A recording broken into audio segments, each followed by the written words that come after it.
Podemos sim. Podemos.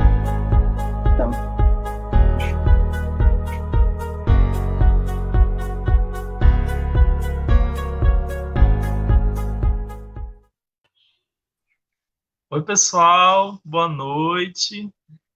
Boa noite, pessoal do Facebook aí, que está assistindo a gente agora, às 18 horas, pelo horário de Manaus, e às 19, né, pelo horário de Brasília. Gente,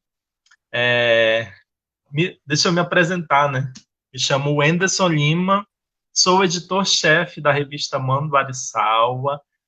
A Manduariçaua é uma revista eletrônica discente do curso de História da Universidade Federal do Amazonas, e a gente está aqui por uma ocasião muito especial, tá?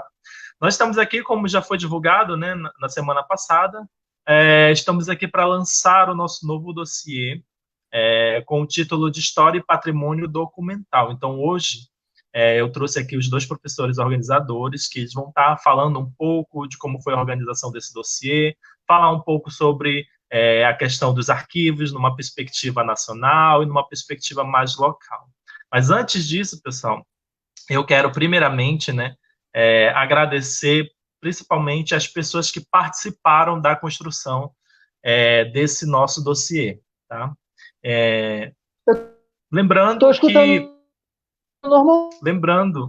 que só um minuto. Gente, lembrando que se você quiser acompanhar tudo que a gente está fazendo da revista, você pode seguir a gente nas nossas redes sociais, aqui mesmo no Facebook. Estou escutando. E você também pode seguir a gente no Instagram, principalmente, que é o que a gente está utilizando também. Estou escutando. Só um minuto. Gente, eu queria agradecer principalmente às pessoas, né, que participaram da construção desse dossiê, especial aos nossos coeditores, né, o pessoal da nossa equipe. Muito obrigado, pessoal, por ter cedido o tempo de vocês para nos ajudar a revista, né, a organizar esse nosso dossiê, que foi bastante produtivo, né? A gente adquiriu bastante conhecimento, então eu quero agradecer muito, tá, o pessoal que ficaram responsáveis aí junto com a equipe toda editorial. Quero agradecer também aos autores dos artigos, né, aqueles que confiaram a Manduariçaua, né, de submeter os seus artigos para avaliações, né, e aqui estamos hoje publicando eles, né, e fazendo, através dessa live, uma forma simbólica de lançamento, né. Quero também agradecer aos pareceristas, né, que se dispuseram para avaliar esses artigos, né.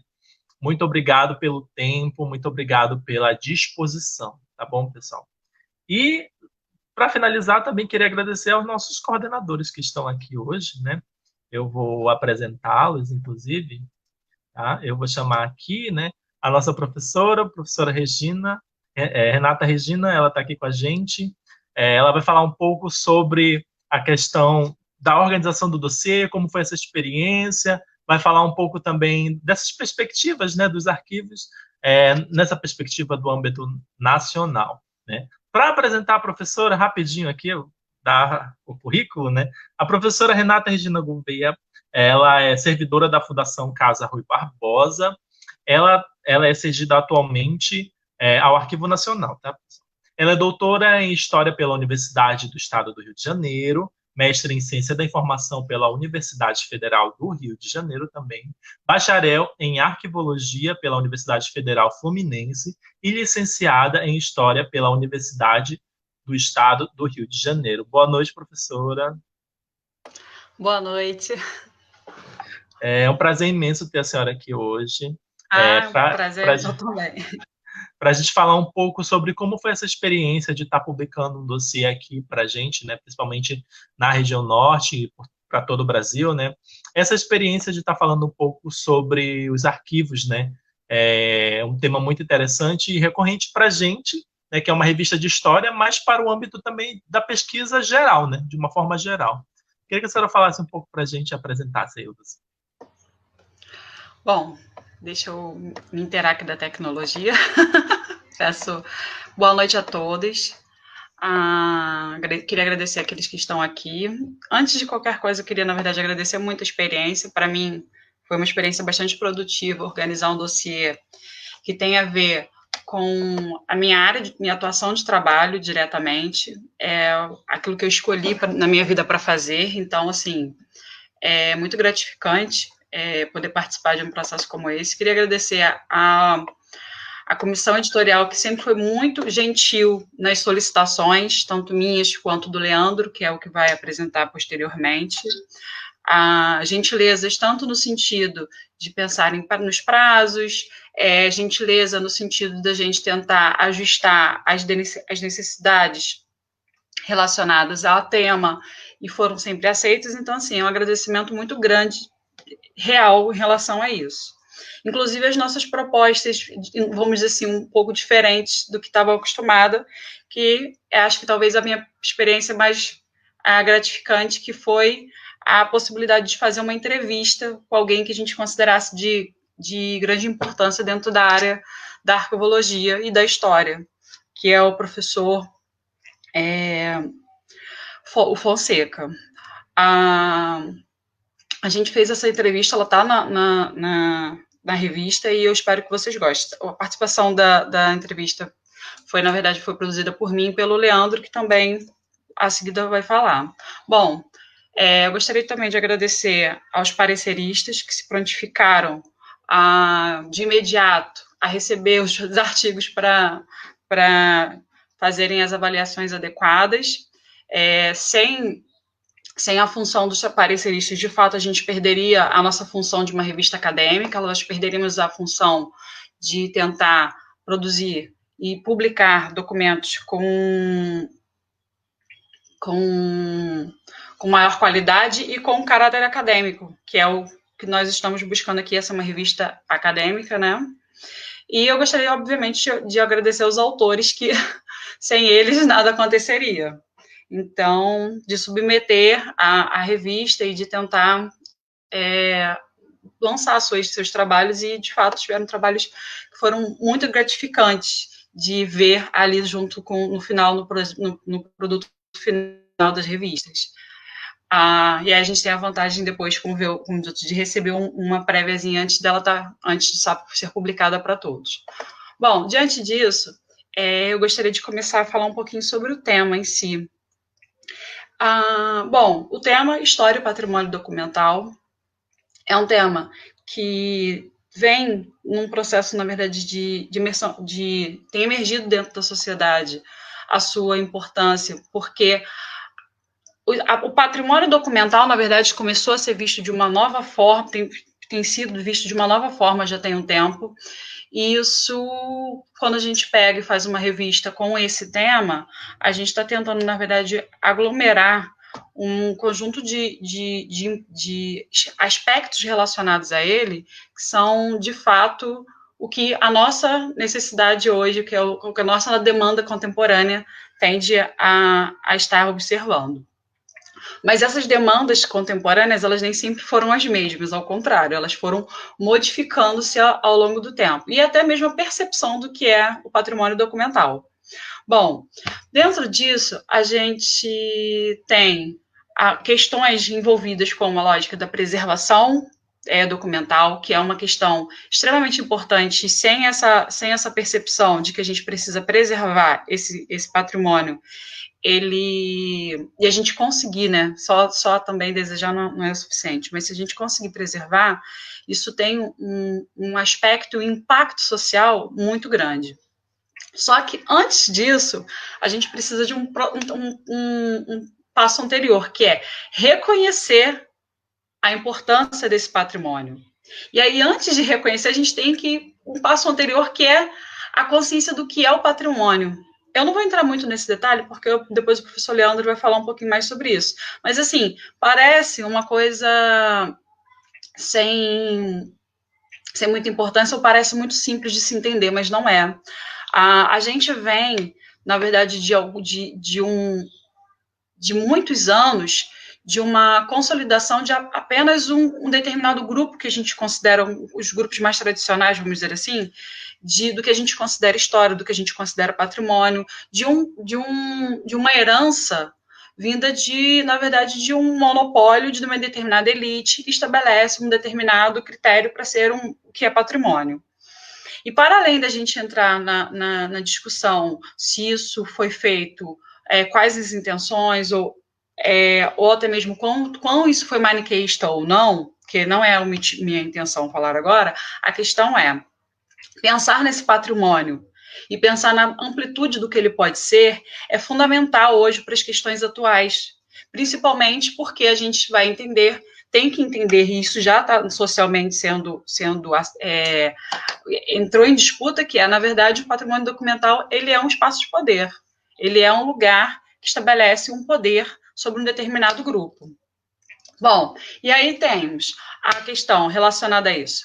Uma vez a gente tem que pensar na lógica da identificação desse patrimônio, a pensar que a gente precisa associá-lo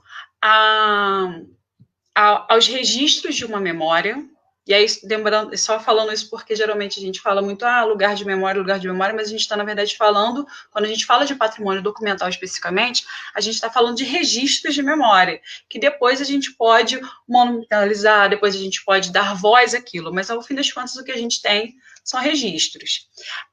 E aí, dentro desses registros, e dentro desse lugar de poder, dentro desse lugar de identidade que ele pode promover à medida em que você tem um registro, você guarda esse registro, você preserva, você dá acesso a esse registro ele é publicizado e ele é repensado, reconstruído, ele permite a formação de identidades, ele permite a construção de elos em comuns entre grupos, entre segmentos da sociedade e até mesmo entre civilizações inteiras. Então, o patrimônio documental é um lugar, um dos elementos da sociedade fundamentais para a gente se identificar enquanto grupo, porque é ele que vai resgatar parte do que a gente às vezes não viveu, mas do que os nossos ancestrais vivemos e por que a gente vive determinadas coisas hoje. E isso vem muito colado com a história, e por isso também o tema patrimônio documental vindo numa revista de programa de pós-graduação em História, visto que são assuntos que não tem como desassociar. O historiador, ele não consegue trabalhar se ele não tiver registros. Então, é a fonte principal. E, no caso, por mais que a gente saiba, a Escola dos Análises como doutor, já passou, superou essa coisa, de achar que só o documento oficial ele é o documento fonte para historiador, a verdade é que a grande fonte, ainda assim, hoje, é o documento escrito. A gente tem os monumentos, a gente tem a arquitetura, a gente tem uma série de coisas, mas os documentos escritos, eles são uma força dentro desse grupo. Bom, e aí eu chamo a atenção para Delmas, um autor que em 2010 publicou as 4 funções dos arquivos, que é provar, lembrar, compreender e mais do que isso. E aí um elemento que, na verdade, é muito do nosso tempo, que é a ideia de identificar-se. Identificar-se pela transmissão de memória e pela utilidade social. E aí eu vou agora pensar um pouquinho, na verdade, na questão dos arquivos, sempre com uma ideia de utilidade social. Apesar de que eu estou falando muito de arquivo, mas o documento em si, ele não é a gente pode pensar em documentos, não necessariamente documentos arquivísticos, tá? A gente pode pensar no documento museológico, no bibliográfico. Todos esses são documentos, todos esses são fontes de informação. E se a gente pensar no monumento, a gente vai lá, inclusive, para a arquitetura. A gente vai...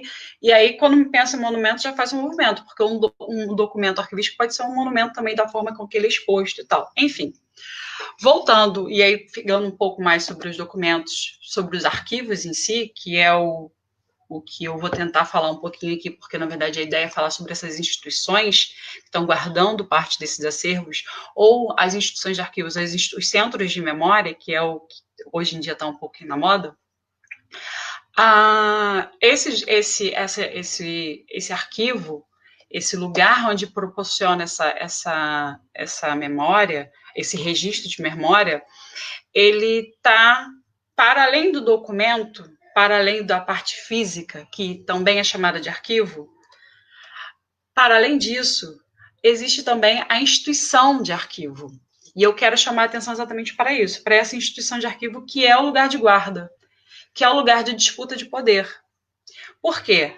A cada instituição que a gente tem e o que a gente determina que vai ser guardado ou não, a gente está determinando o que vai ser possível de rememorar em outras gerações. Então, as instituições elas têm um papel fundamental dentro desse processo. E os historiadores hoje, eles se veem, inclusive, reféns daquilo que foi salvo do passado.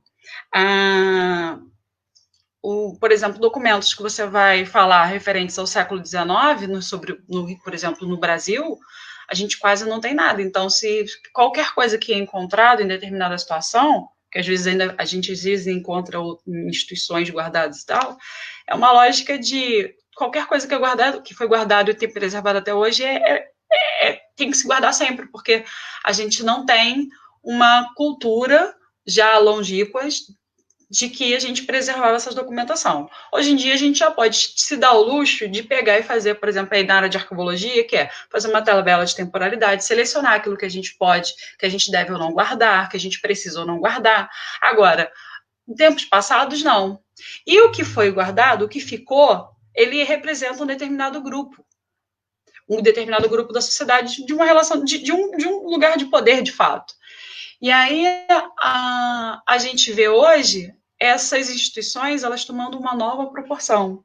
A gente vê, na verdade, a proliferação de determinadas instituições. Desculpa a palavra proliferação, porque parece que está surgindo em qualquer lugar. Não. Mas é um aumento muito grande dessas instituições, porque ela já se tem consciência hoje de que uma instituição de guarda, ela é também uma instituição de poder. E aí, por isso, você vê o surgimento de arquivos sindicais, arquivos relacionados a minorias, a instituições privadas fazendo seus próprios centros de memória, porque isso cria um lugar de poder expressar, um lugar de poder falar. Falar para os seus pares e falar para os não pares também. É como se a instituição, ela pudesse, ou pelo menos você ter o arquivo, porque aí você pode pensar em arquivo, documento, você pode pensar no acervo, você pode pensar na instituição. Se você consegue pelo menos preservar e construir um acervo relacionado àquilo, você dá voz àquilo que aquele registro representa. Principalmente se você consegue constituir aquilo e levar isso a uma instituição que proporciona a preservação,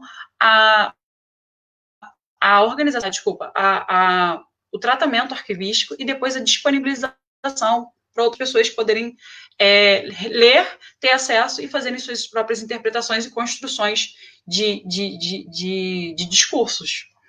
Bom, e aí, voltando a isso, de que esses arquivos são lugares de poder, a gente vê os centros de memórias, as fundações e as instituições públicas de diferentes esferas, municipais, estaduais e federais. Essas instituições, que são municipais, estaduais e federais, elas não proliferam apenas por uma questão de rememorar. Elas estão, para além disso, ela é uma obrigação social. E aí vem do fato de que, desde o século XVIII, na verdade, já finalzinho do XVIII, a gente começa a entender que os acervos, eles são patrimônio, é direito do cidadão. Então, ter acesso àquilo significa, na verdade, ter acesso àquilo que lhe é de direito. Então, essas instituições, que são de caráter público, elas estão fazendo suas obrigações no sentido de fazer cumprir aquilo que é direito do cidadão.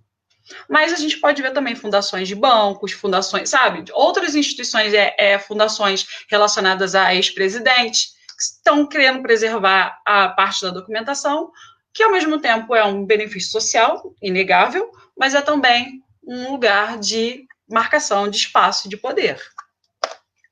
Bom, e aí falando um pouquinho sobre o Arquivo Nacional, e eu vou tentar ser breve, porque eu já falei bastante, a ideia era ser bem curtinha, mas falar isso para o historiador às vezes é bastante difícil. Bom, o Arquivo Nacional, que é o sistema de gestão, ele representa o sistema de gestão, é o órgão central do sistema de gestão dos arquivos públicos federais, e aí só da administração pública, da administração pública federal. E aí só lembrando, o Arquivo Nacional, ele, ao longo dos seus anos, ele modificou muito suas atribuições. E aí, hoje em dia, ele tem essa coisa de ser responsável pela gestão, de estar envolvida com o sistema de gestão. Mas isso nem sempre foi, tá? Na verdade, essa é uma característica relativamente recente, vamos dizer assim. E isso posterior à lei de arquivos. Antes disso, você tem um arquivo nacional apenas como uma instituição que recolhe, guarda e dá acesso. E ainda assim, o dar acesso também é uma coisa do século XX. Não era tão óbvio assim no século XIX. Apesar de sempre ter exposto que ele dava acesso, mas não se tinha... Para você dar acesso, você tem que recolher, organizar, fazer com que seja inteligível para aquele que está buscando a documentação, e aquela pessoa da documentação ela buscar alguma coisa. E aí já tem pesquisas hoje que sabem que no século XIX pouco se pesquisava no Arquivo Nacional, na verdade. As pessoas elas buscavam outros caminhos, e porque existiam disputas de poder também entre o próprio Arquivo Nacional e lá no iniciozinho da formação do Arquivo Nacional do Brasil, com o IHGB, que tinha um outro papel, tá? Bom, na versão atual do regimento do Arquivo Nacional, o Arquivo Nacional hoje, ele tem a finalidade de implementar a Política Nacional de Arquivos, definida pelo Conselho Nacional de Arquivos, órgão central do Sistema Nacional de Arquivos, por meio de gestão do recolhimento, tratamento técnico, preservação e da divulgação do patrimônio documental do governo federal, garantido pelo acesso à informação, visando apoiar das decisões governamentais de caráter político-administrativo, o cidadão na defesa dos seus direitos e de incentivar a produção do conhecimento científico-cultural. Aqui, só nesse primeiro parágrafo do regimento, que na verdade mostra de forma ampla quais são as suas funções, a gente pode observar, na verdade, diferentes elementos aqui que fazem parte muito da nossa contemporaneidade, que não necessariamente fez parte do Arquivo Nacional como um todo.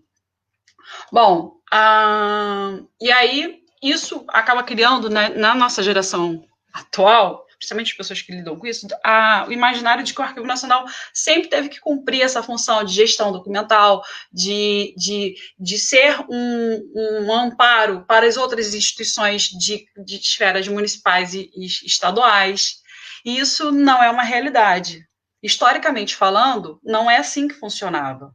Apesar do Arquivo Nacional ser uma referência, haver a comunicação entre o Arquivo Nacional e outras instituições menores, apesar disso tudo, mas ele não tinha necessariamente a característica de ser um órgão que pudesse ser referência, um órgão que pudesse ajustar determinadas coisas. Apesar de que aqui está falando só do governo federal, e de fato, o Arquivo Nacional, ele é responsável pelos documentos do Poder Executivo. E isso é uma outra confusão. As pessoas geralmente associam o poder do Arquivo Nacional a outros poderes, e não é só do Executivo. Então, o Judiciário está em outro lugar, o Legislativo está em outro lugar, tá? E é bom falar isso porque, por mais que a gente conheça o arquivo, quando a gente vai pesquisar, a gente tende a se confundir um pouco nisso. Os usuários tendem a se confundir um pouco porque pensam o Arquivo Nacional como um lugar que centraliza toda a documentação federal. E não é toda a documentação federal, toda a documentação federal do Executivo. Apesar de, historicamente, também isso não ser sempre. E aí, por isso, gera tantas dúvidas. Bom, e aí só lembrando que os arquivos nacionais, na verdade, eles surgem no século XVI, com o arquivo de Simancas, na Espanha, onde pela primeira vez se coloca arquivos num único lugar para poder concentrar e guardar aquilo de uma forma que fosse protegido, e já entendendo que o arquivo era um lugar de poder, porque representavam documentos probatórios dos reis. E depois, já na Áustria, em 1749, a importância da mudança dessa perspectiva, quando começam a se botar tipos documentais no mesmo lugar, e a grande virada, que é a Revolução Francesa, que vai entender o arquivo como um lugar de patrimônio e de direito do cidadão, que é essa percepção que a gente tem hoje, que é a percepção que a gente vê hoje sendo propagada. Bom, e aí o próprio Arquivo Nacional, e eu estou dando um pouco a percepção do que acontece com o Arquivo Nacional, porque para vocês perceberem que o Arquivo Nacional, com toda a sua estrutura, ele vai enfrentar uma série de problemáticas, e essas problemáticas elas vão também ser vividas nas instituições municipais e estaduais. E aí a gente vai ter problemas de recolhimento, políticas, vai ter problemas para manter uma política de preservação, que é diferente de você falar que tem ações de preservação. A ação de preservação é uma coisa, uma política de preservação, de fato, dessa documentação, ela tem outro caráter, e dificuldades da interpretação do que é a função desses arquivos, de uma maneira. Os próprios regimentos do Arquivo Nacional, que foram muitos ao longo desses anos, desses 180 anos, eles vão mostrando, na verdade, uma disputa ali entre as funções que o Arquivo Nacional deveriam cumprir. Desde cumprir apenas funções probatórias a cumprir funções de registros de memória. E que memória se devia guardar? Arquivos que, inclusive, no período do Estado Novo, o Arquivo Nacional comprou algumas coisas, em outros períodos históricos também. Então, assim, comprava porque valorizava, mas qual era o sentido de comprar uma coisa que, na verdade, não era necessariamente do executivo? Então, assim, a história do Arquivo Nacional mostra que até o entendimento do que deveria estar ali era um entendimento difícil de ser compreendido pelas gerações. E, mais do que isso, o acesso e a preservação não necessariamente apesar de serem coisas muito claras desde o primeiro momento, esse acesso é um ponto de interrogação, porque quem acessava o Arquivo Nacional? Primeiro, a gente pode ir para uma discussão muito ampla de quem acessa o Arquivo Nacional, uma elite letrada, que é válida e é ok, mas a gente pode fazer um recorte maior. Quem estava indo para o Arquivo Nacional? Quem estava pesquisando isso? Eram pessoas que, na maioria dos casos, eram historiadores, mas, assim, essas pesquisas tinham, às vezes, outro caráter. O Arquivo Nacional era muito mais acionado por funções probatórias do que, de fato, para registro de memória, visto que o IHGB, que foi criado no mesmo ano do Arquivo Nacional, com seus historiadores, ele conseguiu também acumular coisas e produzia, e tinha o lugar de fala da produção historiográfica. Então, assim, era um lugar de embate.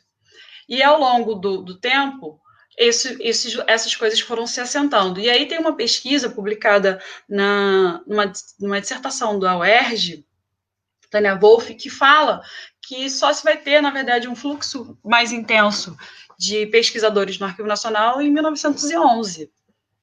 Então, assim, é bem recente. E aí, a gente precisa pensar, dentro dessa perspectiva, em algumas questões que foram oscilando e representando coisas diferentes em momentos diferentes dentro do Arquivo Nacional e provavelmente nas instituições de outras instâncias de poder também. O Arquivo Nacional é um lugar de guarda ou um lugar de preservação? É diferente falar, porque quando você só pega o Arquivo Nacional tem que guardar, a gente não está falando de preservação, a gente associa com depósito. Então, não é tão simples assim. É um lugar de guarda? Ok, mas não é só um lugar de guarda. É um lugar de guarda que tem que garantir que aquilo que ele está recebendo, ele vai ser preservado ao longo dos anos. Ser preservado significa ser tratado arquivisticamente, tratado de forma a você fazer um bom acondicionamento, você fazer isso de forma adequada, você fazer isso de forma que seja amparada por estudos.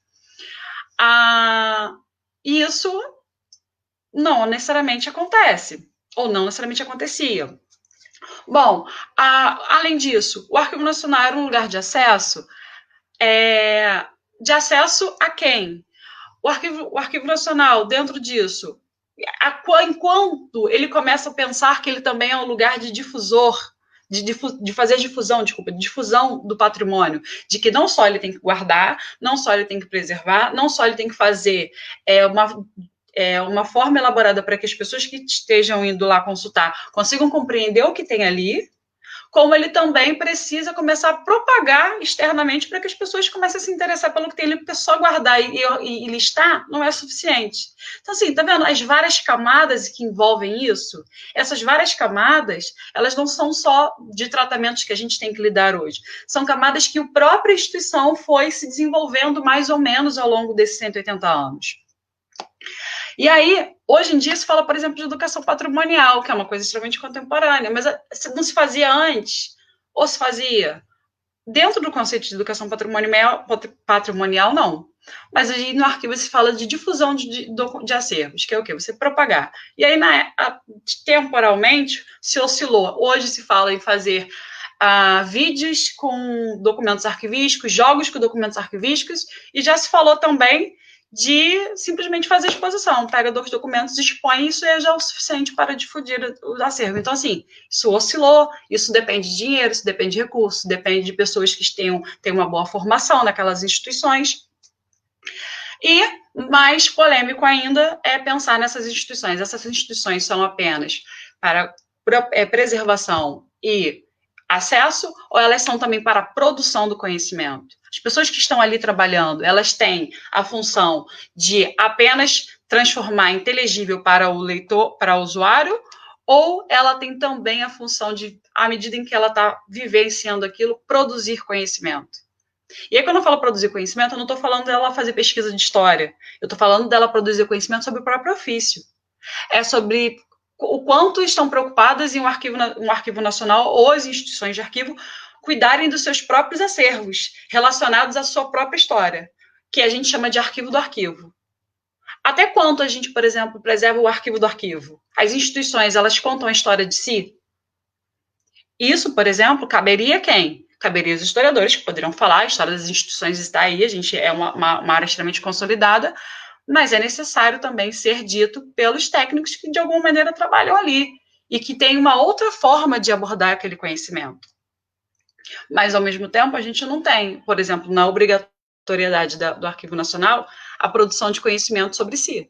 Então, assim, mesmo dentro daquele regimento que eu apresentei para vocês, que é mais atual de 2011, a gente ainda não vê completamente todas as demandas da contemporaneidade contempladas ali. Por outro lado, há quem acredite que não é para ser mesmo, então por isso que não está ali. Então, assim, tá vendo como é sempre um lugar de embate, é sempre um lugar de enfrentamento de concepções do que a gente entende como sociedade. Bom, e assim, eu que devia falar apenas 10 minutos, eu não consegui, acho que vou puxar um pouquinho minha orelha. Eu agradeço a todos que estão aqui me escutando, e mais uma vez, muito obrigada à organização da revista. Mais uma vez, obrigado aos autores e aos pareceristas, e eu agradeço também ao Leandro e peço desculpas, na verdade, pela minha não gentileza de não cumprir o horário.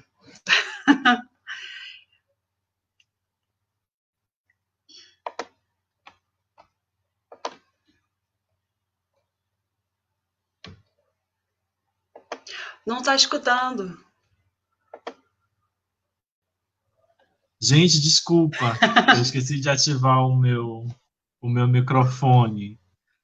Aqui todo mundo esteja reunido. Só lembrando que as perguntas que o pessoal está fazendo aí nos comentários, elas serão respondidas ali no finalzinho, só para amarrar mesmo, tá, a nossa discussão aqui.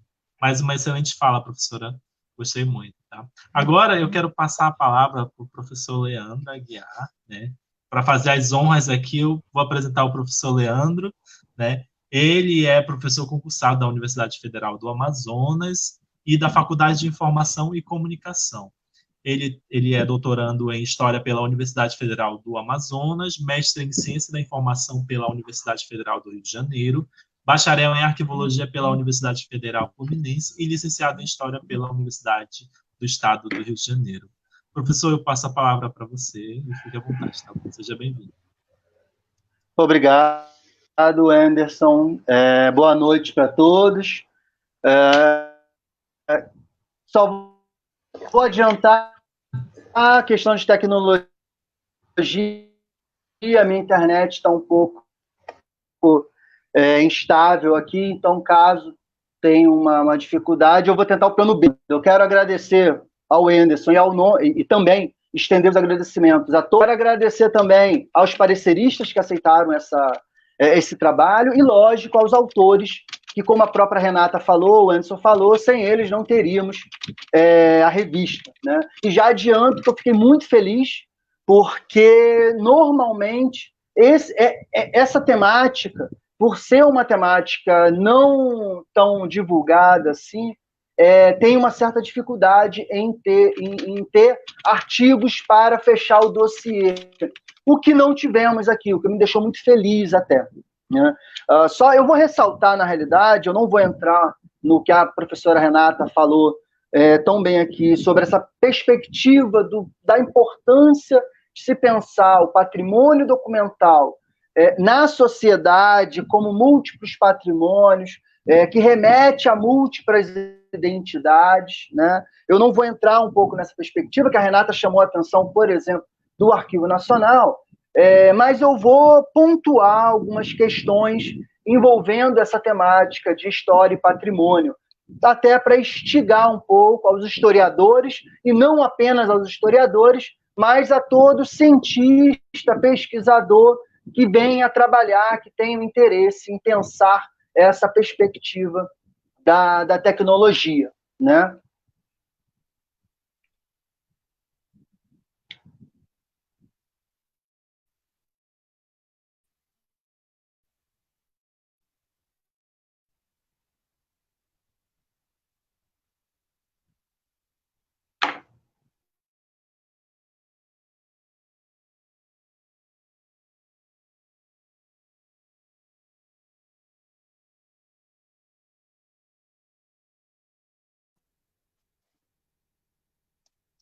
Voltei. Professor? Acho que voltou ao normal. Só um minuto. Acho que voltou. Ok. Já.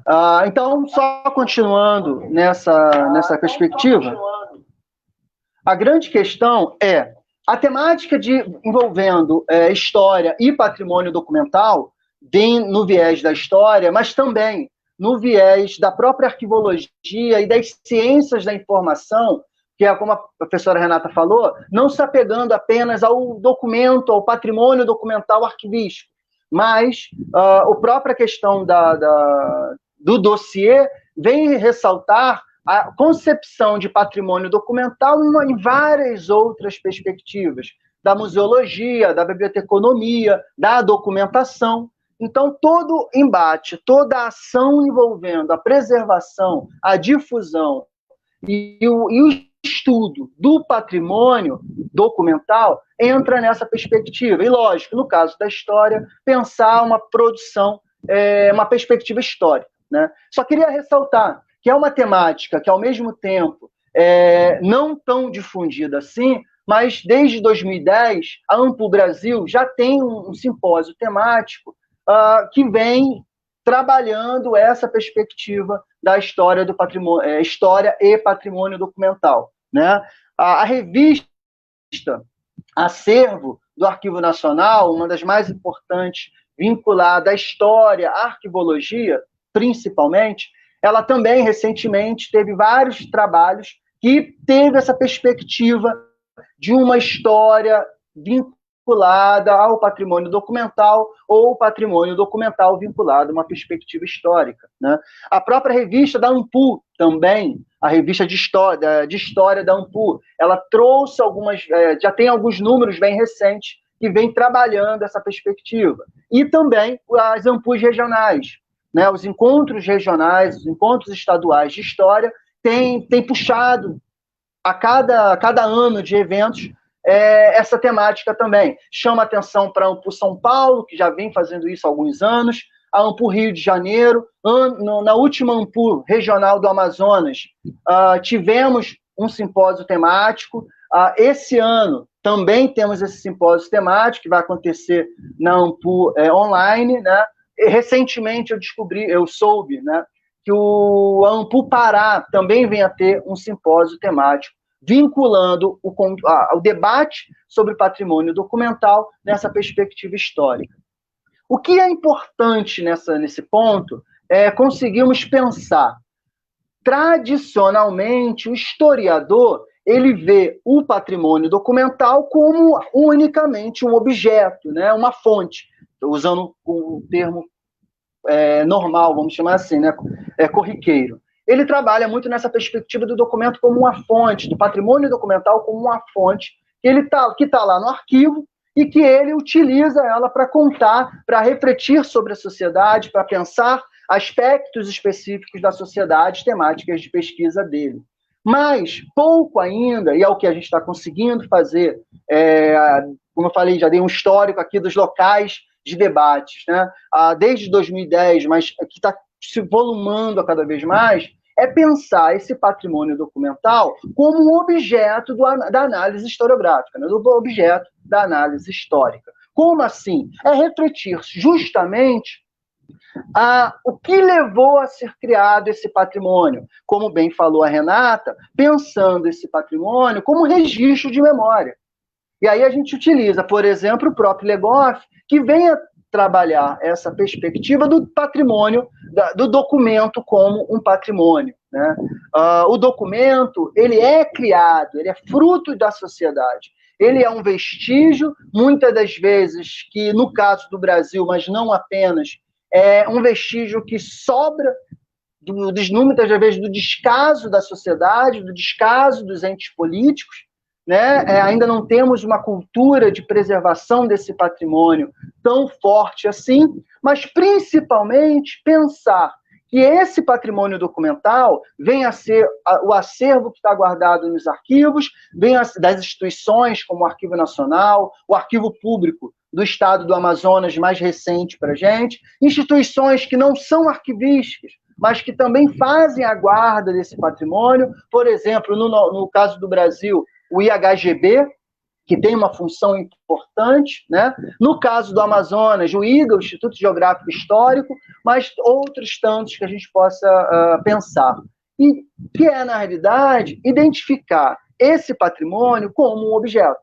Quem são os atores sociais que trabalharam, que produziram esse acervo, né? Esse acervo enquanto documento fruto de uma ação jurídica, administrativa, pessoal, no caso dos arquivos pessoais, né? Quem são esses atores sociais que conseguiram, ao longo do tempo, preservar esse acervo, né? Criar condições de preservação, de guarda e de difusão e de acesso desse acervo.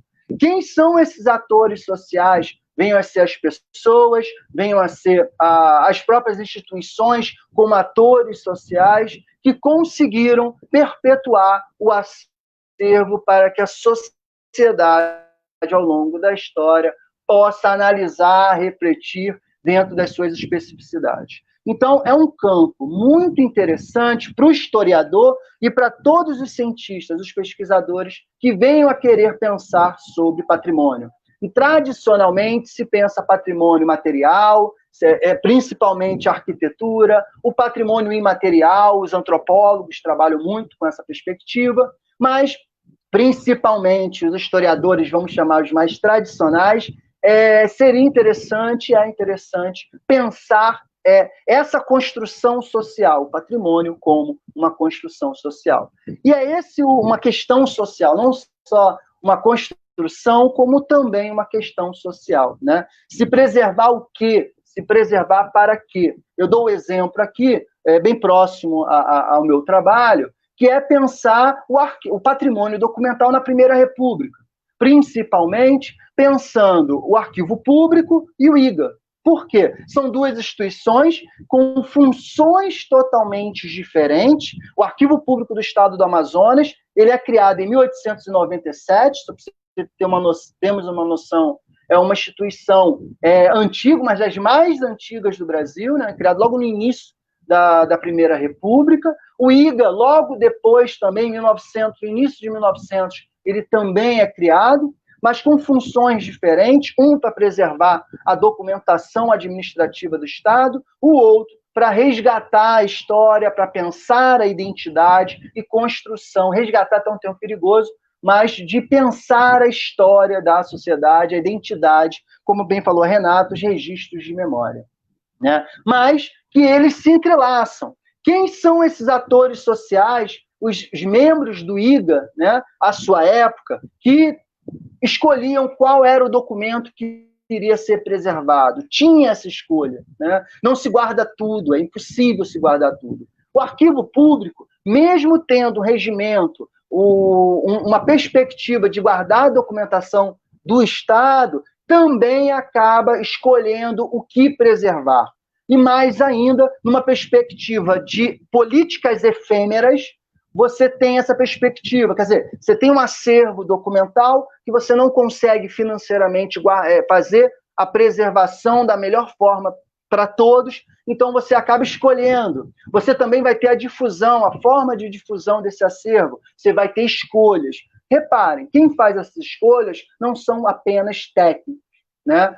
Mas também uma parcela dessa sociedade. A elite intelectual do Amazonas, no caso do Amazonas, vai pensar isso, né? Há uma perspectiva também de pensar quem eram esses atores sociais. Então, é nessa perspectiva que a revista Mandarissawa, eu agradeço pela oportunidade, né, que vem a trabalhar. Quais são esses artigos? Né? Que artigos são esses que estão sendo publicados? Os 10 artigos que estão sendo publicados nesse dossiê. Como já foi, acho que não sei se foi falado, são 10 artigos específicos do dossiê que envolvem essa temática de história e patrimônio documental, e aí fizemos uma subdivisão que não está diretamente à mostra dentro da ordem do artigo, mas se quem fizer a leitura, e eu chamo todo mundo para fazer a leitura de todos os artigos, vão perceber o quê? Que você tem uma perspectiva de pensar ainda o patrimônio como fonte, como objeto, né? Como fonte de pesquisa histórica, né? Mas também conseguimos ter uma quantidade significativa de trabalhos que venham a pensar esse patrimônio documental, as instituições de guarda como objeto de análise e de reflexão, né? Como eu estou falando aqui, pensar essas questões sociais envolvendo o patrimônio documental. Além dos 15 artigos livres, do relato de experiência e, por fim, uma questão que, para mim, que eu fiquei muito feliz em fazer, que é a entrevista com o Vitor Fonseca, que é um professor que foi funcionário do Arquivo Nacional durante anos, historiador de formação, a gente pode dizer de arquivista de prática, né? Ele foi funcionário do Arquivo Nacional, se aposentou e hoje ele é professor do Departamento de Ciência da Informação da UF, Universidade Federal Fluminense, que tem justamente essa perspectiva de pensar a trajetória do professor nessa conjuntura de pensar o patrimônio documental. Ele trabalhou em várias comissões, até na Unesco, a Comissão da Memória do Mundo, que tem a função de pensar esse patrimônio documental como memória do mundo, né? Ganhando o selo, nesse caso, de memória do mundo. Então, é essa perspectiva da revista. Espero que todo mundo goste, tenha o prazer de fazer a leitura. Foi um trabalho difícil de divulgação, de formigar o trabalho para poder divulgar a possibilidade de escrita de um artigo nesse momento tão difícil que é a pandemia. Muita gente fala, né? Estamos em casa, é mais fácil para produzir. Está todo mundo ao mesmo tempo falando que está trabalhando muito mais. Então, e ao mesmo tempo que está aprendendo a trabalhar de casa. Então, por isso que foi um momento tão importante da revista e desse dossiê, né? E conseguimos ter essa produção. Então, um pouco da minha fala, muito mais para contextualizar o dossiê nesse ambiente, vamos chamar assim, acadêmico da história, mas também de todo mundo que pensa o patrimônio documental numa perspectiva histórica, né? E chamo todo mundo a poder fazer a leitura dos dossiês. É isso aí.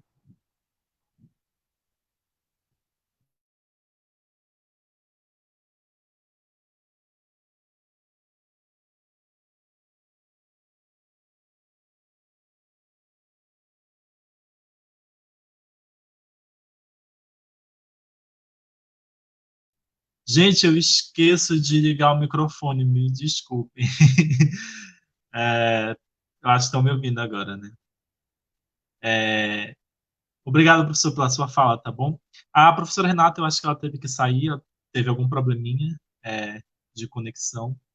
Mas, se o senhor puder responder duas perguntas que tem aqui dos nossos internautas. Tá? Ela tá aqui, ela não... Ah, achei. Tô aqui. Voltou. Eu realmente caí. Tá bom, então. Professora, a gente tem duas perguntas. Uma da Isabel Cristina. Ela perguntou assim: trabalho Sim, com posso. documentações resguardadas nos arquivos da Justiça do Trabalho. Muitos registros de memórias foram eliminados. Há vários trabalhos historiográficos que realizam esses apontamentos. Pensando nisso, gostaria que você comentasse um pouco se houve, em certo sentido, o impacto da Lei de Acesso à Informação na preservação das documentações das instituições arquivistas. Respondo agora ou faz a outra pergunta primeiro? Pode responder. Então, a gente não tem tempo, não teve tempo ainda porque assim, para a gente responder dessa forma, para pensar na lógica da preservação dos documentos e pensar se a lei de acesso à informação teve impacto nisso, a gente teria que ter um tempo. Acho que a Renata está podendo responder? É porque eu estou vendo aqui que... Tá. Eu estou respondendo, está escutando? Bom, vou tentar ser breve até a Renata voltar. Ela pode dar uma fala dela também, né, e ir chamando essa perspectiva. Você... Ele estava falando?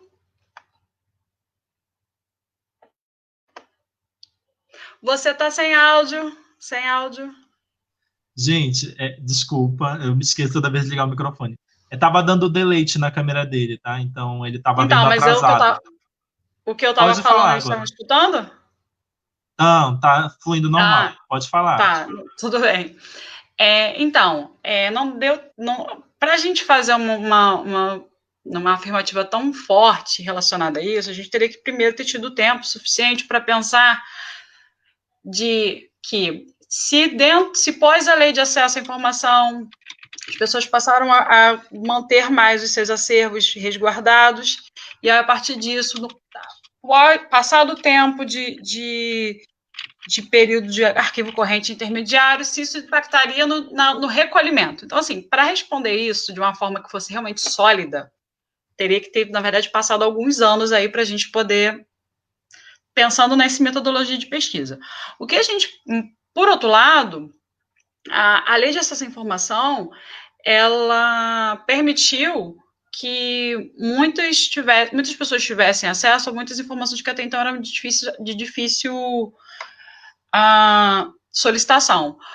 E no caso da arquivologia, dos arquivos, permitiu a própria área começar a questionar informações sobre os acervos que constituíam tais instituições. E aí eu estou falando das instituições que são da administração, tá, gente? Eu não estou falando já o acervo que está guardado, não, recolhido em instituições, não. Porque quando a gente fala de lei de acesso, a lei de acesso ela é basicamente para tentar impactar muito mais nas instituições que estão em funcionamento do que as instituições de arquivo, visto que as instituições de arquivos elas já permitem que você tenha acesso ao documento. Então, assim, pensar na lei de acesso à informação e pensar na preservação dos documentos, o que a gente pode, na verdade, juntar aí é que, muito mais do que a lei de acesso à informação,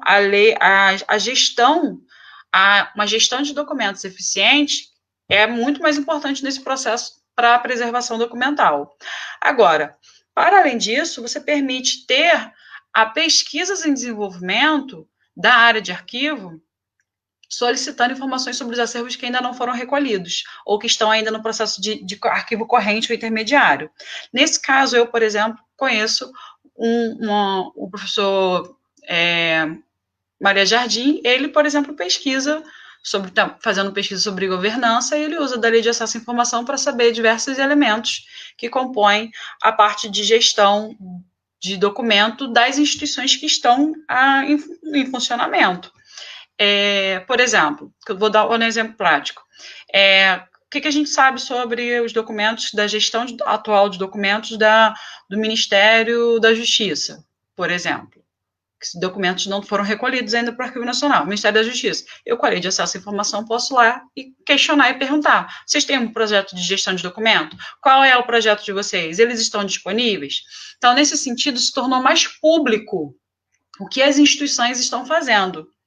Agora, isso não necessariamente significa dizer que as pessoas estão preservando mais os seus documentos, entendeu? Então, assim, foi a Isabel, né? Isabel, essa é uma informação que talvez em algum momento a gente comece a cruzar e a gente perceba que aconteceu, mas não dá para fazer essa relação direta necessariamente.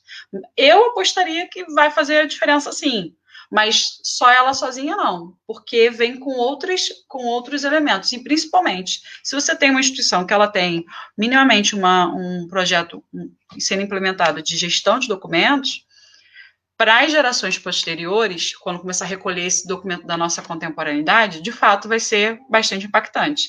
Agora, só a lei sozinha não vai fazer muita diferença não, porque a lei é acesso à informação que se tem. Se não tem informação, você não tem que dar, sabe? É muito mais complexo do que simplesmente dar acesso à informação. Tá bom? Tá. O professor Leandro, o senhor pode responder a outra pergunta feita aqui pelo Felipe Miranda? Eu vou ler aqui para o pessoal se inteirar.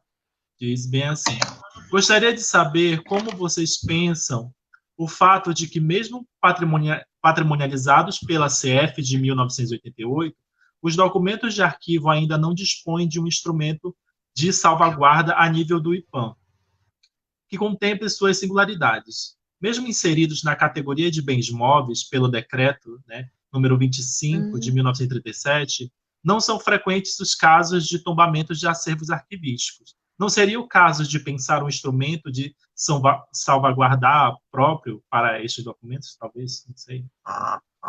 Você pode responder, professor Leandro?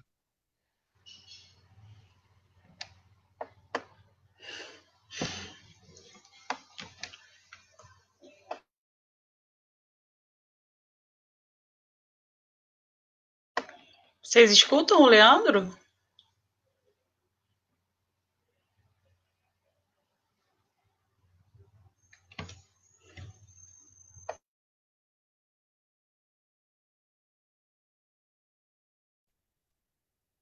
O professor não está ouvindo. Professora Renata, a senhora pode responder? Olha, eu acho que, na verdade, seria um pouco mais pertinente que, de fato, talvez o Leandro respondesse. Mas, no caso, vou até de novo olhar aqui que eu estava pensando sobre a questão. Peraí, só um minuto. Ele faz uma comparação com o IFAM, né? Então, eu acho que... Peraí. Então, eu acho que é bastante complicado a gente fazer determinadas comparações do IFAM pensando a preservação dos documentos e a questão da preservação do IFAM, porque o próprio IFAM também enfrenta muitos problemas. E muitas situações muito diferentes do universo do universo da arquivologia, vamos dizer assim. Eu confesso que eu não conheço esse decreto falando sobre a categoria dos bens móveis que o Felipe Miranda cita. Então, assim, fica mais complicado para mim responder. Agora, uma coisa é fato. O IFAM, ele realmente tem algumas prerrogativas muito diferentes do que o arquivo consegue ter. A gente, por exemplo, tem o CONARC, que é um conselho, e que, ao fim das contas, ele tem a função de criar parâmetros do que é o ideal para se tratar um documento, mas, por exemplo, ele não tem uma função vamos dizer, ele não é capaz de fiscalizar, e ele não é capaz, não, ele não tem autoridade de fiscalizar e nem de punir. Então, por exemplo, se você descumpre alguma das coisas que deveriam ser cumpridas dentro de um arquivo, você não tem um órgão que vai controlar isso, não tem um órgão que vai verificar isso, não tem um órgão que vai punir ou estabelecer punições, porque, na verdade, elas nem são previstas. Estamos. Eu estou tentando responder um pouquinho aqui, mas eu estava explicando que, na verdade, eu achava que era um pouco melhor, talvez, você responder, que talvez você conhecesse mais a lei. De qualquer maneira, só para fechar o meu raciocínio, Sim. Então, eu acho que é muito difícil comparar, e eu acho que são universos muito diferentes.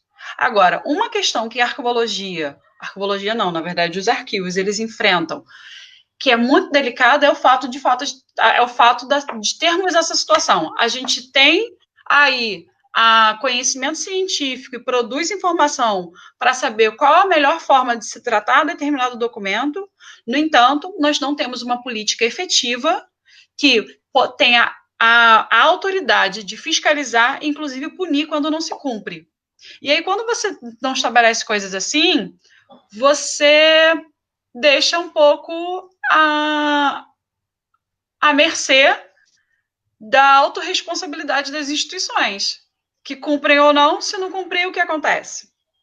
Então, assim, eu acho que talvez uma questão comparado com o IPHAN, que a gente pode, que talvez seja a grande comparação entre os dois universos, eu acho que está nesse campo. E, querendo ou não, o IPHAN, ele tem mais autoridades relacionadas a coisas assim.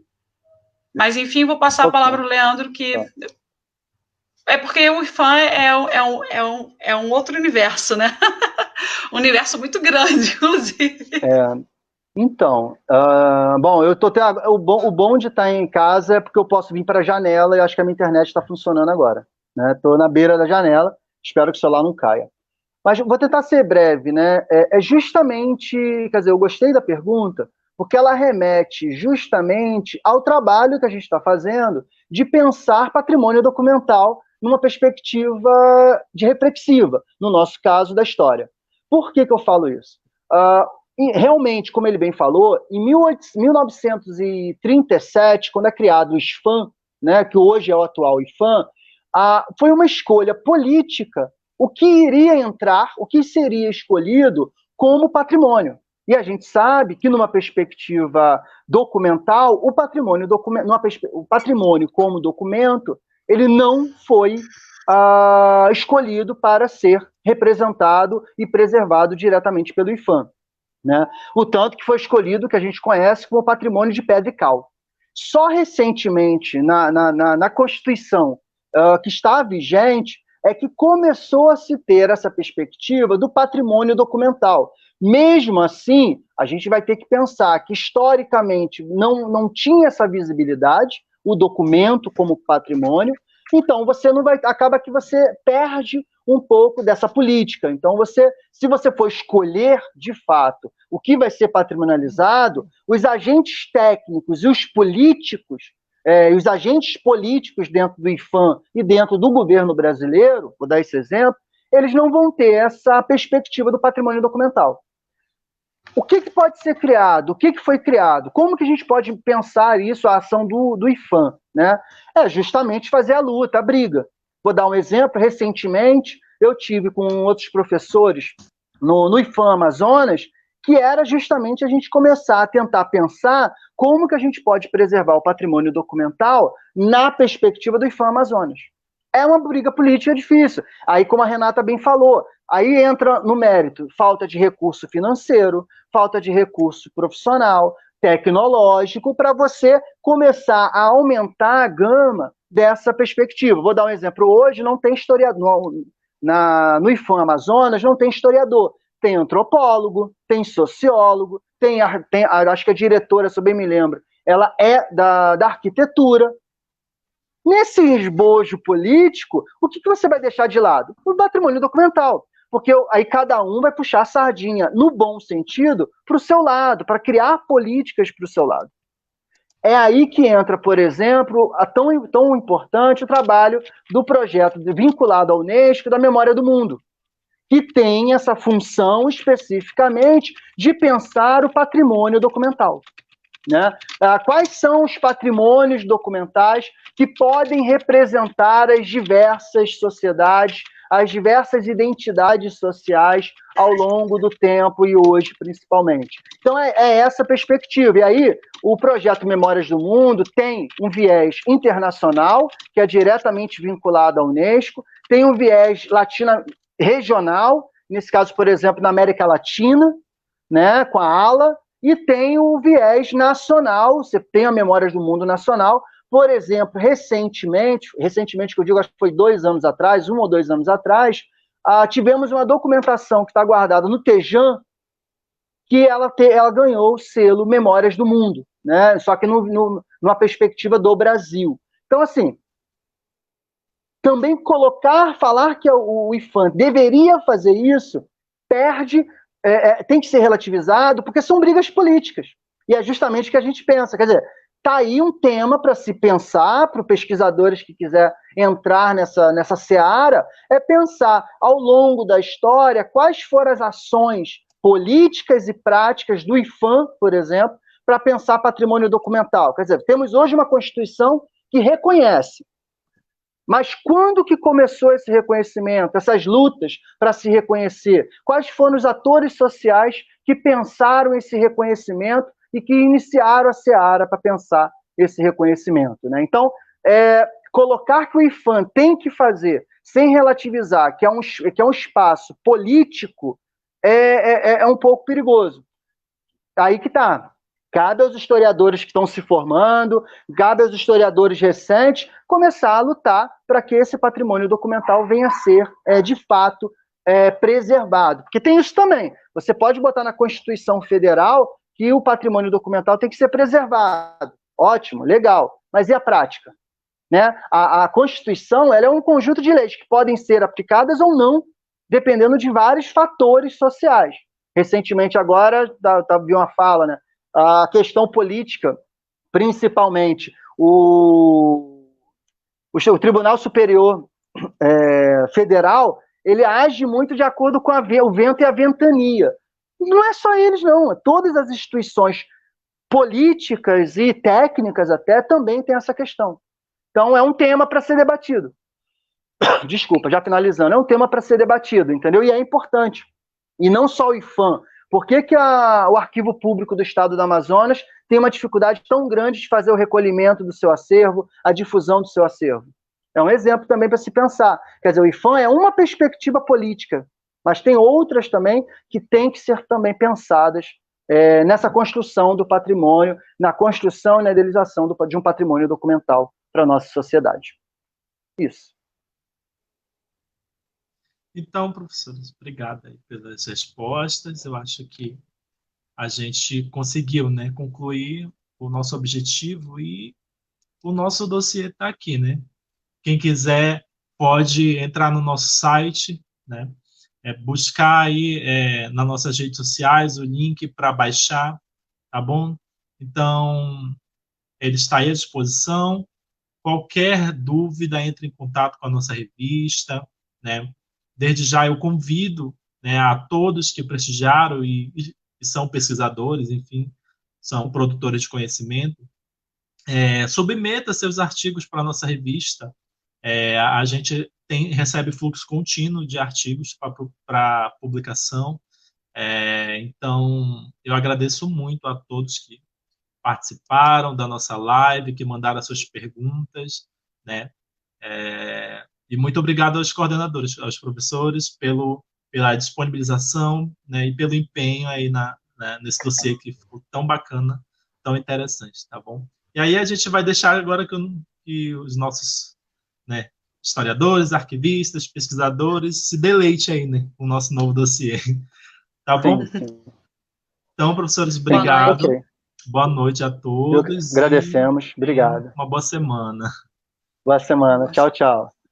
Tchau.